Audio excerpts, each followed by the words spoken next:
Bismillah, salam alaikum, Azul Filaoun, bonjour, bonsoir à tout le monde, on espère que vous allez bien, pour notre part ça va, alhamdoulilah.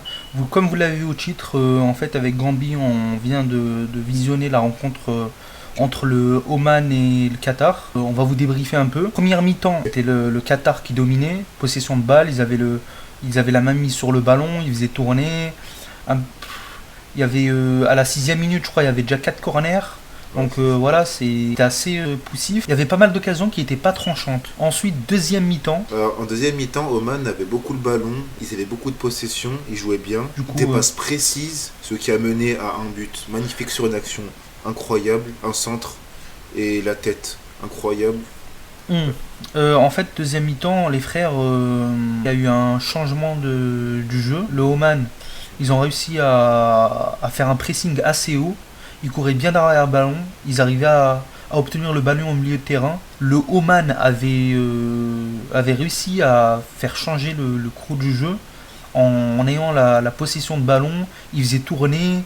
Ils faisaient un pressing assez haut, donc beaucoup de récupération de ballon.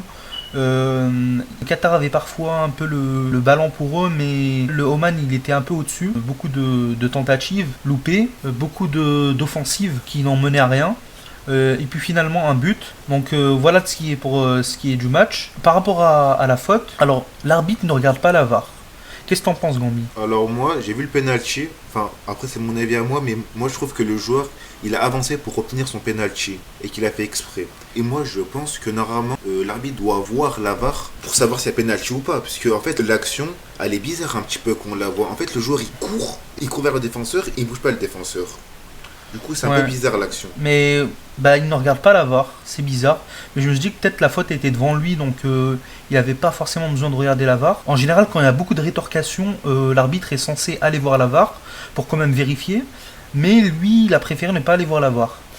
Faute à revoir 1000 fois parce que c'est pas clair. En fait, le joueur avance sur l'adversaire. Bon, il est attiré par les buts, c'est normal, il court vers les buts. Il a foncé sur le joueur, il a foncé sur son genou. Donc voilà, à revoir. Ensuite, il y a eu une obstruction.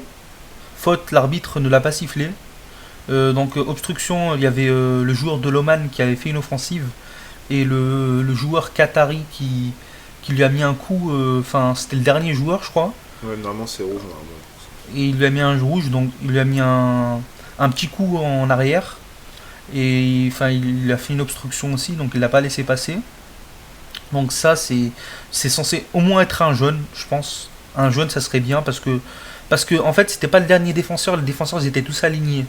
Mais il y avait, enfin, c'est bizarre l'action, c'est à revoir. Je vous la mets là, si vous voulez. Du coup, vers la septième minute de jeu, on voit l'arbitre qui met sa main sur son oreillette. Du coup, on comprend que c'était la VAR.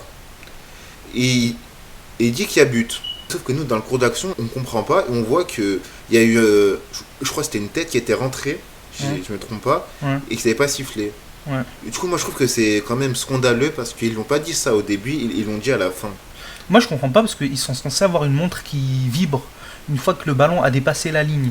Donc c'est bizarre leur technologie, mais en fait, à la 7e minute, en fait, par rapport à ça, il est parti voir la VAR pour le but, mais pas pour le penalty. Ça, c'est un peu étonnant. Moi, je trouve ça logique qu'il aille voir la VAR quand même, mais enfin, qui au moins qui contrôle le but, s'il est rentré ou pas.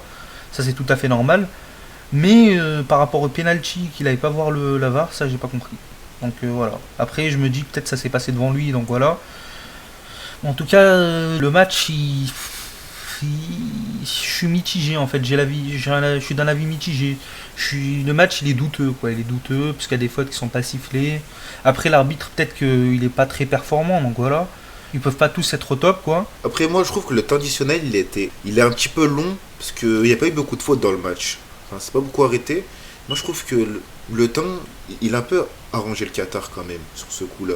Parce que le but, normalement, si ça aurait été 5 minutes, il y aurait eu un partout. Et comme il a mis 7 minutes, il y a eu le but. C'est un peu bizarre ça. Ouais, c'est vrai que je suis d'accord avec toi en fait. En fait, juste avant qu'il y ait le temps additionnel, le Qatar a commencé à avoir le.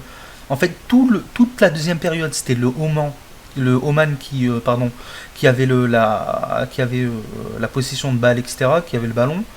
Et vers les dernières minutes, en fait, le Qatar a commencé à prendre le ballon, à faire des offensives, à avoir quelques occasions.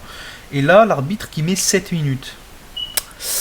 Là, c'est un peu étonnant, donc je sais pas quoi en penser, mais ce match, il est pas très clair en fait, il est un peu douteux. Donc voilà, du coup, ça a favorisé le fait qu'ils marquent, puisqu'ils étaient dans une phase où ils ont commencé à faire plein de, ils ont commencé à avoir plein de situations dangereuses.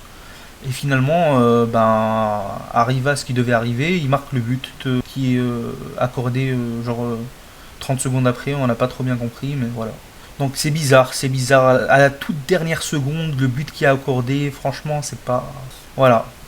Vous, qu'est-ce que vous en pensez, les amis? Est-ce que le Qatar a acheté l'arbitre? Est-ce que vous pensez que l'arbitre il était neutre et que voilà, il était juste pas très compétent et qu'en fait, il y a des arbitres, il y a des fautes qu'il a pas sifflé et puis il y a d'autres fautes qu'il a sifflé et c'est comme ça. Enfin, il peut pas être, c'est pas un robot, il peut faire des erreurs. Je sais pas ce que vous en pensez, les frères. En tout cas, voilà pour notre part. T'as quelque chose à rajouter encore? Après, c'est pas pour dire, mais les arbitres en Afrique, ils peuvent être facilement. C'est pas en Afrique là. On est Enfin, pas en Afrique. les arbitres ils peuvent être facilement. Corruptible. Ouais, corruptibles facilement. Parce que le Qatar, ils sont pleins d'argent, ils peuvent très bien dire à l'arbitre on te paye 40 000 euros, 30 000 euros, et tu donnes un temps de plus, comme ça nous on marque. Ou... Mais tout dépend en fait. Il y a des arbitres qui sont corruptibles, comme en Afrique il y en a beaucoup, mais il y a des arbitres qui sont intègres et qui sont d'une honnêteté scrupuleuse. Donc voilà, on peut pas dire que comme ça, on peut pas juger comme ça en fait. Il faut voir le match et voilà, on peut juger du match, mais en fait on connaît pas l'envers du décor, on peut pas savoir s'il a été payé. Mais les frères, le match il met le doute quoi, il met le doute. Voilà tout. Donc voilà les amis, j'espère que cette vidéo vous aura plu. Mettez un like, abonnez-vous pour plus de vidéos et puis à très bientôt. Salam.